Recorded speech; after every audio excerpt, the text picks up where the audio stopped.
Quand sonnera la trompette de Dieu, toute œuvre cessera. On rassemblera les hommes des quatre coins du monde afin d'exhiber leurs œuvres devant le Sauveur divin. Quand sonnera la trompette, je serai là.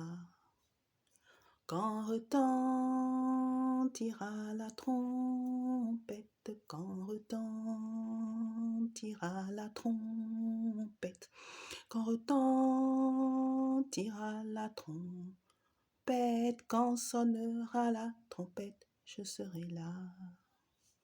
Bienvenue à People Human Rights, peoplehumanrights2020.com, je suis Olga.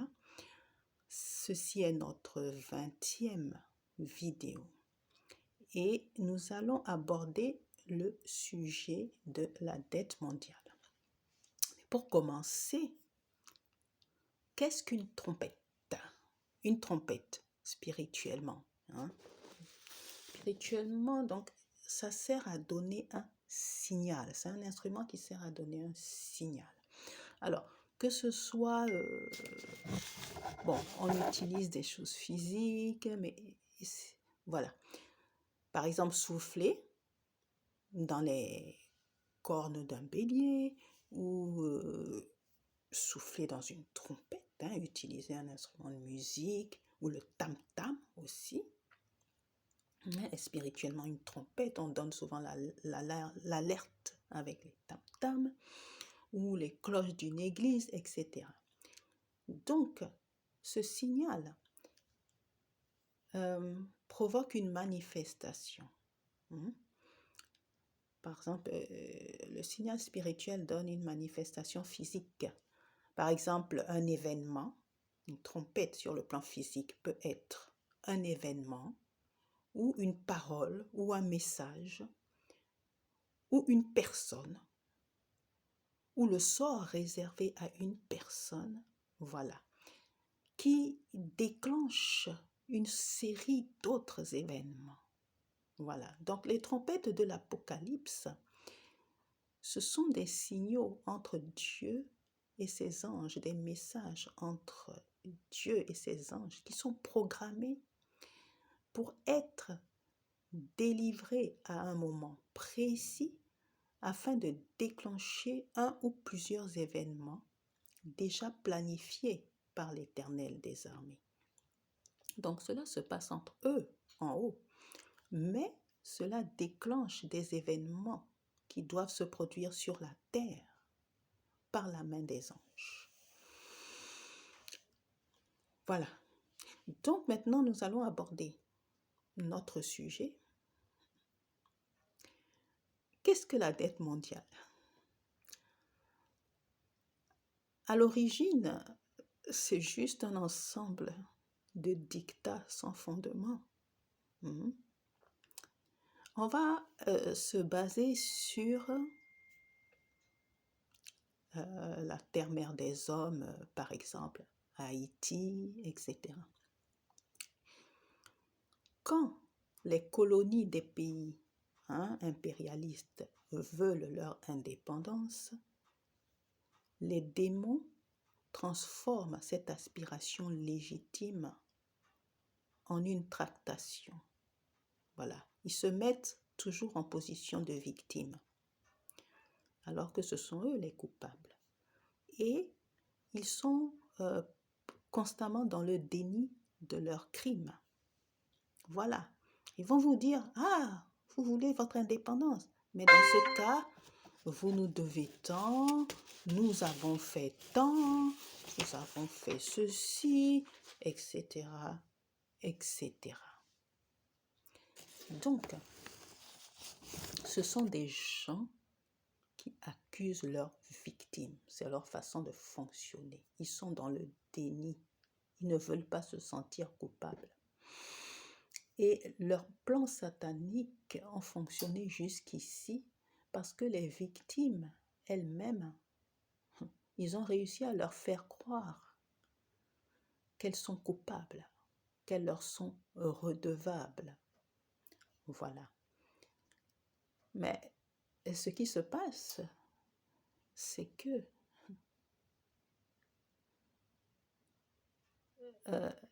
ils ne peuvent pas prouver votre culpabilité, hein, la culpabilité des victimes, puisque ce sont elles les victimes. Mais les victimes peuvent prouver leur culpabilité parce que les crimes sont présents, les pillages sont présents, le sang versé est présent. Donc, il faut leur présenter la facture du pillage et du sang versé. Cela effacera totalement la dette. Depuis, et même avant, mais bon, depuis l'esclavage, puisque là je me concentre sur la terre-mère des hommes et les colonies, etc. Et on peut prouver les déportations, on peut prouver les pillages, ensuite il y a eu la colonisation, on peut prouver les génocides, les meurtres, les pillages, la néocolonisation, pareil, meurtres, pillages, guerre, terrorisme, génocide. Mais l'être humain n'a pas de prix. Et réclamer, il faut donc réclamer ce sang versé gratuitement, méchamment, par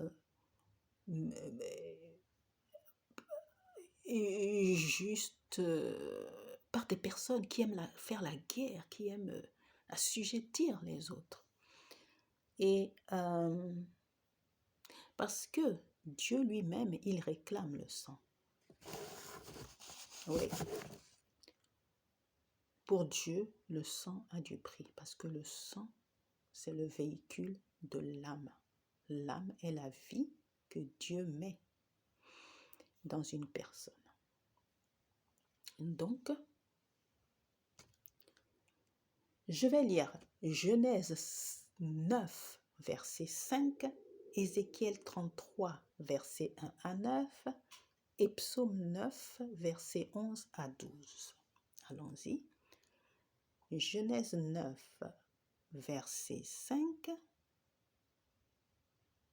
Sachez-le aussi, je redemanderai le sang de vos âmes, je le redemanderai à tout animal,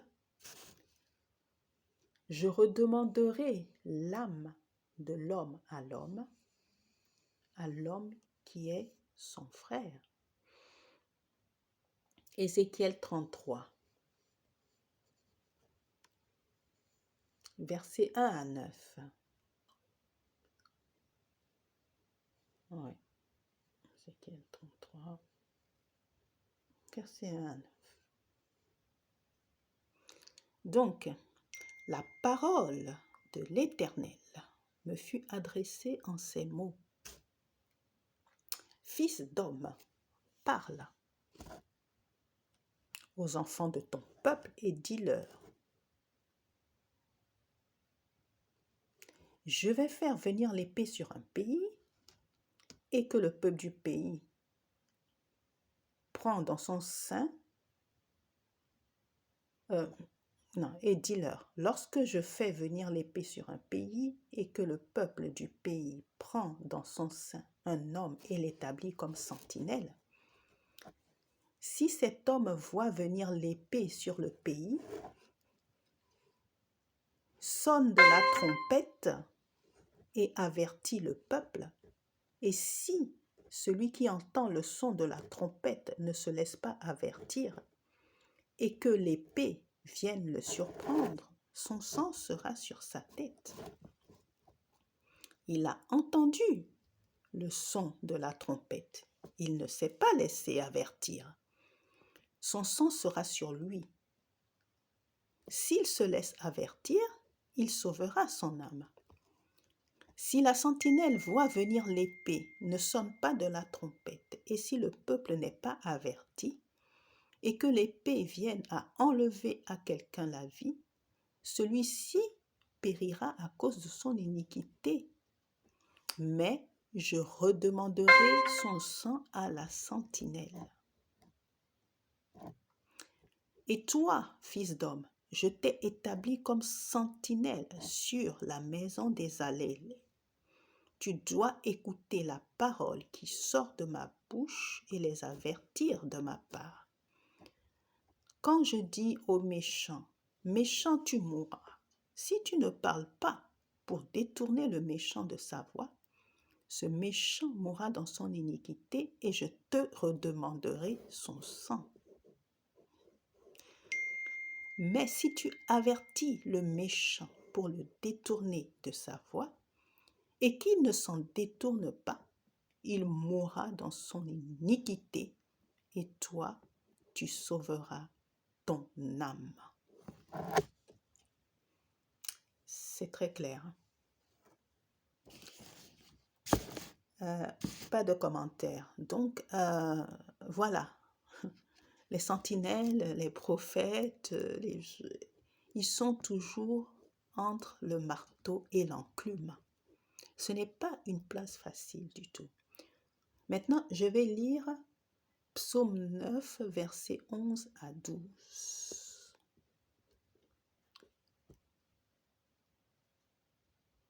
C'est le Psaume 9, versets 11 à 12.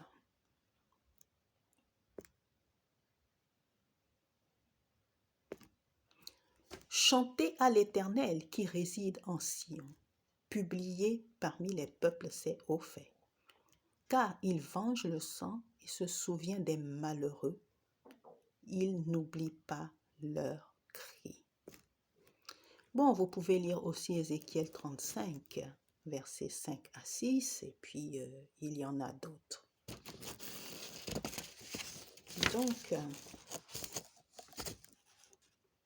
par contre, voilà, il y a aussi des choses à comprendre. Quand Dieu punit, quand dans les religions judéo-chrétiennes, on parle de feu éternel, que les méchants iront brûler, seront jetés dans le feu, etc. Ce n'est pas une fable, c'est quelque chose de spirituel, mais c'est quelque chose qu'il faut comprendre. On va prendre le psaume 49, versets 7 à 10.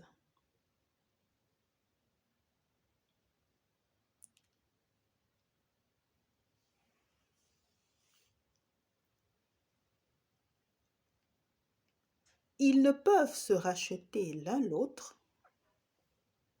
ni donner à Dieu le prix du rachat. Le rachat de leur âme est cher et n'aura jamais lieu.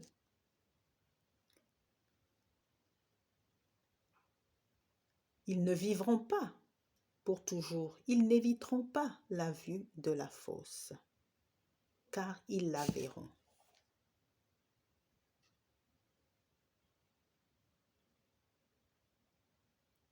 Si les sages meurent, l'insensé et le stupide périssent également, et ils laissent à d'autres leurs biens.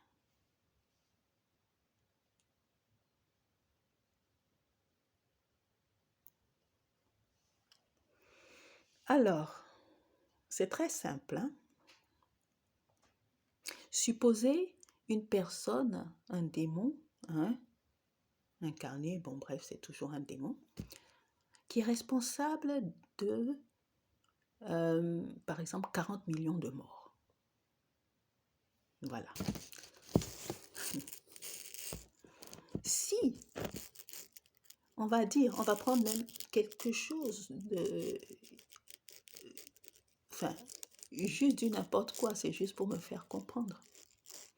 Si, par exemple, la punition de Dieu, c'est 3 jours dans la fosse pour une personne tuée, par exemple. Celui-là, il est responsable de 40 millions. Ça lui fait 3 fois 40 millions de jours dans la fosse. Ça devient l'éternité, quoi, parce que c'est pas possible. Donc, c'est pour ça qu'on parle d'éternité. C'est quelqu'un qui ne peut jamais payer son crime. Hein? Parce que ça, je n'ai pris l'exemple que de 3 jours de punition. Donc, et même du côté de la réincarnation, à supposer qu'on se réincarne pour payer ses fautes, on ne peut pas se réincarner 40 millions de fois. Enfin, je ne sais pas. Hein? Donc, c'est juste pour cela qu'il faut comprendre les choses. C'est parce qu'on ne comprend pas, on croit que ce sont des histoires. À un moment donné, devant Dieu, tu ne pourras jamais payer ta dette. Donc, certains ne pourront jamais payer leur dette, donc ils seront punis éternellement. Et ce qui est curieux avec cette soi-disant dette mondiale, c'est que les pays impérialistes eux-mêmes, ils sont endettés. Hein? Leurs gouvernements sont endettés. Le pays est endetté. Mais eux, ils sont impérialistes. Et ils disent que les autres sont endettés. Mais alors, c'est une histoire un peu saugrenue. Et leur dette est supérieure à celle des autres. C'est eux qui ont la plus grosse dette. Mais comment est-ce que ça se fait? Oui, mais parce que bien qu'ils adorent le diable leur réclame toujours une dette. Il leur réclame toujours quelque chose. Ils ont une dette vis-à-vis du diable. Et ils répercutent cette dette sur le monde. Hein? En tant que dette financière et dette en vie humaine. Et en plus, ils vous associent à leurs crimes, car leurs soi-disant prêts sont faits sous condition que vous leur apportiez des vies humaines, puisque c'est ce que leur maître leur demande. Alors, voilà, on vous fait un soi-disant prêt et on vous dit, bon, il faut vacciner ou il faut accepter les moustiques transgéniques. Oui, mais il faut faire attention parce que l'Éternel demande des comptes à tout le monde, à tout un chacun. Donc, dans les pays de la terre-mère des hommes qui remboursent des soi-disant dettes coloniales, mais qui paie-t-il en réalité? Il paie le démon.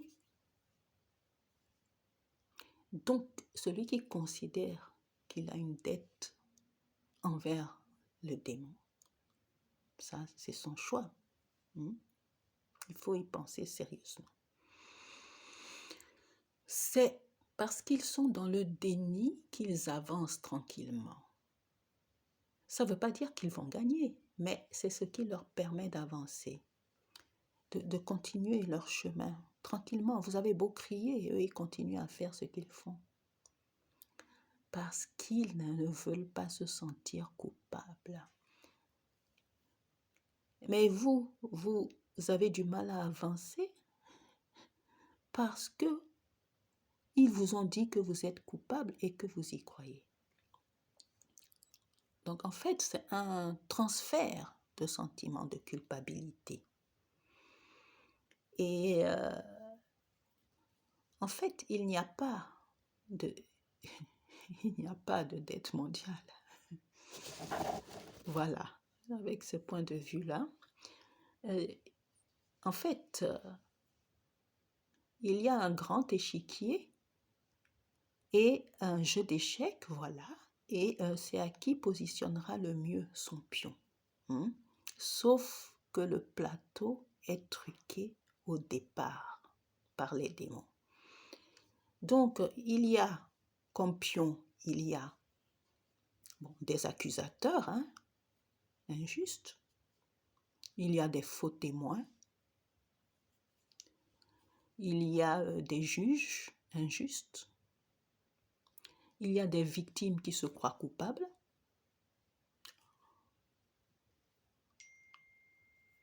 des coupables des fausses accusations portées contre elles. Il y a des victimes qui mettent les coupables à la place des victimes. Bon, juste pour avoir la paix, ils disent, bon, ok, on va vous rembourser ça. Donc, il y a un rapport de force qu'il faut inverser. Donc, ce sont les démons qui doivent à l'Éternel et aux hommes. Spirituellement, l'enfant de Dieu, l'homme, ne leur doit rien. Et donc, physiquement non plus. Donc, aujourd'hui, c'est pas très long, hein, c'est juste pour faire une petite mise au point à ce sujet. Donc, la vidéo est finie et à la prochaine vidéo.